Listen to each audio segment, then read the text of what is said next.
March 13th. The thunder and the lightning, the whip, Vikings, back to the shell. Row! Alright, hey, that is a song called Valhala Calla. It is a song that I uploaded to YouTube on September 7th, 2007. You know, I did video production for many years. I had a TV show called Idawai TV. It's actually still on YouTube, Idawai TV on the web. And that's just the letter I, the number 2, the letter I, the letter T, and the letter T and the number, or the letter V. But anyway,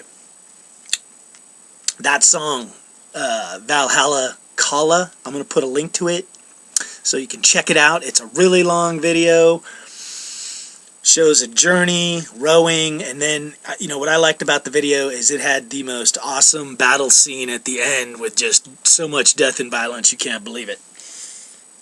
And then a Viking ship floating off into outer space. So anyway, you know, this is the prologue. You know, I'm going to take Operation End Times, where no End Time Watcher blog has gone, you know, the Vikings. And, you know, nowadays, you know, at the end of the ages, it's all about reflections and waves of reality, waves of truth, waves of distortion. And not everything is as it appears. Now, even in the modern world that we're living in, people try and rewrite history, you know, just days after it happens. You know, that's the crazy thing about the distortions that are happening in the world that we're living in. But an example would be like the Iranians. You know, they're the Ayatollah Khomeini, whatever the heck his name is, you know, they pretty much say, you know what, there was no Holocaust in World War II. And you know what, there are whole generations of people being born that, even if the Iranians weren't saying that, you know, if you said Holocaust, they'd be like, say what? What's that? But that's what happens in the mode of existence that we're in, the linear, where time is on a linear line, is that we forget real quick about stuff that happened. And even when we record it or say here's what happened, people are distorting it mere minutes after it happened. So even when you're reading history books, you don't know whether you're reading reality, because reality is in the eye of the beholder. So behold.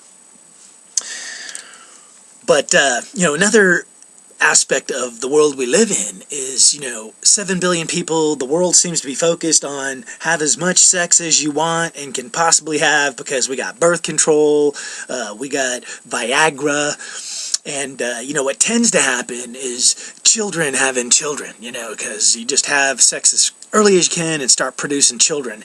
And it kind of manifests in a shadowy way, because when you got 15-year-olds having 15-year-olds and it keeps happening again and again, that's why, you know, when you get 30 years down the road and you say, hey man, remember the Holocaust, we don't want to repeat that, all these young people are like, what are you talking about? You know, but supposedly the schools teach history, but what version of history are they teaching? Whereas, you know, in the last series we're looking at the patriarchal lineage, you know, arc of time, and you found these people living huge, long amounts of time, which would mean they would remember stuff, so hopefully they wouldn't be repeating things, repeating the mistakes, and they would be learning, you know. And that was kind of like the 153, the pine cone. You know, if you don't know what, you know, you go back to the pine cone series I did to get the details on the 153, but the 153 is going to come right back up, you know, right now. You know, we get that plane that's missing, and there was 153 Chinese, and I'll tell you what, there's something going on with China, you know. I will dip into it in a second. But,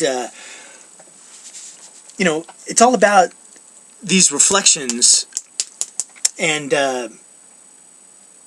you know, the Vikings are a reflection, and we're going to look at that, because it's like, what is the view of the Vikings, and what was their view? of what was going on.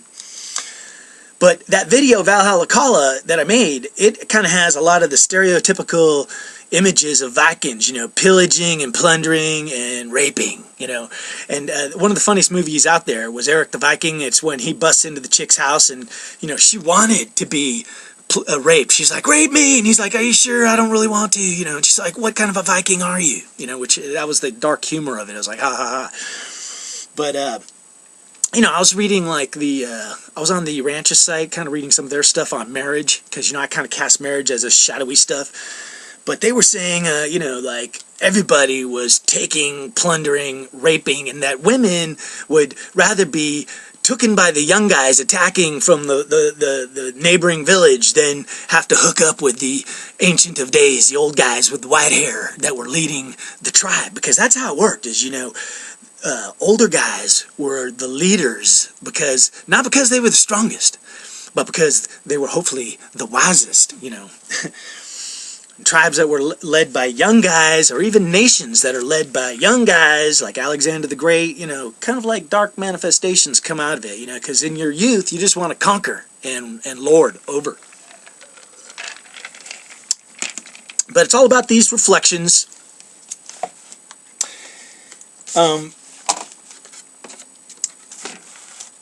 You know, we're going to get neck deep into Vikings, but let me kind of give you an example. You know, anytime we're looking at anything, you know, over on AEJ777, Sister Anna, she was talking about the locusts are the good army, you know, and she's right. But locusts are neither good nor bad, but all reflections, you know, are both light and dark. So depending on what you're looking at and who you are, locusts could be light, you know, God's army, or, you know, because Joshua said there were like locusts or grasshoppers in their sight, you know, when they were getting ready to attack the giants. And likewise, locusts can be dark, you know, an all-consuming army that's just destroying everything in front of it, you know. So try and keep that in mind, you know, because people, if they get all, you know, chapped ass about, you know, oh, you know, that's supposed to be light or dark, you know, like, man, you could see it either way on just about everything, you know.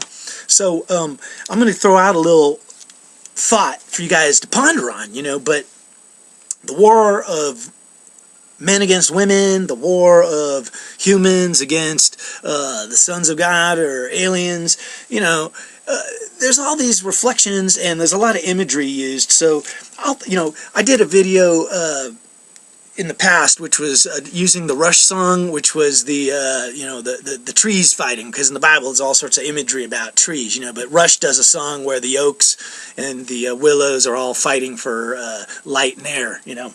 But, you know, I would say the times we're living in could be compared to the ants against the bees, you know. And guess what? Ants are neither light nor dark, and bees are neither light nor dark, but either one can be projected as light or dark. So I'm going to give you projections of kind of both, but I'm going to kind of go with ants are light and bees are dark, even though you can use the verbiage either way, you know. And, you know, one of my sisters, she had a video where she was talking about antenna, you know, and the word ant is in there, and, you know, the circuitry of God is kind of like an antenna, because it just comes to you, through you, to all those around you. But it, like, if it's the ants, you know, ants, it's being obedient, you know. Christ wants you to be obedient to him. But check it out, B is in there. So on the B side, you can be obedient. But I've already talked about there's two kinds of obedient. Being obedient because you're doing it out of love, or doing it out of fear, you know. But being a servant, you know, Jesus came as a servant, you know, and ants are like worker ants. You know, hesitant, don't be hesitant, you know, step out with God, you know, be observant, you know, a watcher, the antichrist, you know. But antimony, you know, an amazing word, because it almost sounds like alimony. But it's a metal. The atomic number is 51, which is also the number of Aquarius. but it's a shiny silver metal. It's used a lot in eye makeup, eyeliner, and check it out. That's what the fallen sons of God were teaching mankind, was eyeliner. So is this antimony part of all that? It's used in flame retardant materials. It's used in lead acid batteries to store energy, and the dark side needs to store energy. But like I said, that plane that's missing, the Malaysia flight 153 Chinese, well, there you go. Antimony is a synchronized tie-in to China, because they are the leading producer in the world of antimony type products. So there's pollution beyond belief with their lead acid batteries, acid rain and whatnot. But there might be a tie-in there to what's about to unfold, my friends, on a global stage. But, on the B side, they don't behave, because they're in the shadow, and they better be aware, because those who don't walk in the light, there's only doom and destruction coming. They're obedient too, but it's out of fear. Behold, they got vision. They can see the dark side. They can't see the light side.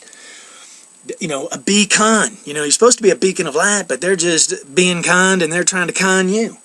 And be known. What was be known before all the distortions came into place? That's their big secret they're keeping hidden from you. But, I'm just saying, there you go, my friends. That's just imagery, ants and bees, but that's kind of like the two armies going at each other. Ants communicate via, some kind of transmission of a signal, whereas bees communicate by vibrating their wings, and, that's kind of what's going on the beehive side, is it's their vibration, and it's usually lower. They're not vibrating higher, but there are bees that are on a higher vibration, and therefore that's a good thing. So, I'll just give you a quick picture. We're just about out of time here. I'm gonna turn the computer camera here. Imagery, reflections. Okay, these are some pictures that I made a while back. I don't know if you're gonna be able to see this that good, but this is like a stereotypical image of Vikings. It's the boat coming on shore. The Vikings are in the boat. It's got the dragon head right here, and look at this. There's a sun on their sail, so they're coming, and when people see their ships approaching, they're in fear. I made this image. I don't know what the heck I made it for, but here's an image I had on a MySpace page back in the day for all my Viking songs.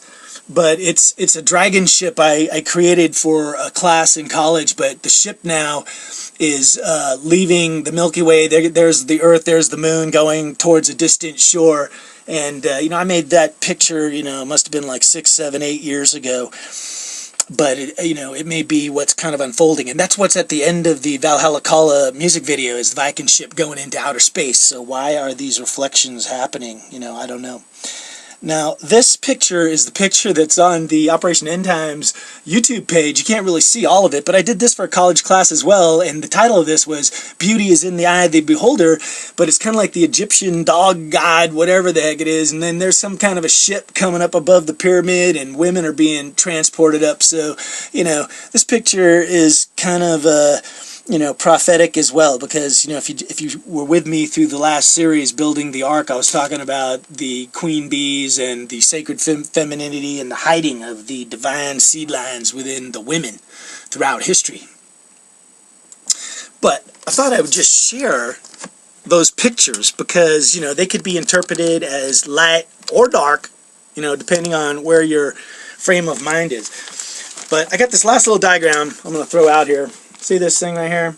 Look at this triangle, man. Like, God is a triangle, 3, but like what you got here is one big triangle and 3 small triangles. Over on the east is Jerusalem, the hordes, Jesus, and the west is over here. It's a triangle of Egypt, Babylon, and Syria, and the land of Canaan's kind of in there, but the hordes are over here, and it's the west. And then at the top, you got this triangle, and you got the Romans kind of coming out of the Jerusalem triangle, because the Romans attacked and went north, the Catholic Church. But up in the north, you got the Danes, the Vikings, Valhalla, Odin, and Thor. It's the north. And over on this other side, you got the hordes and the 13th Warrior, which, is one of my favorite movies with Vikings is the 13th Warrior with Antonio Banderas. If you haven't seen it, go rent it or check it out, man, because they're fighting the Dark Hordes. But what I'm going to tell you is, within all three of these triangles, there is both truth and there is shadows and distortions, and we'll get neck deep into it because we want to find out who and what were the Vikings and what is their role, because Ragnarok just happened on February 22nd and all hell broke loose. All right. God bless you. This is Operation End Times, Prologue to the Vikings. I'm your Jedi Warrior for Jesus, Ben Halstead.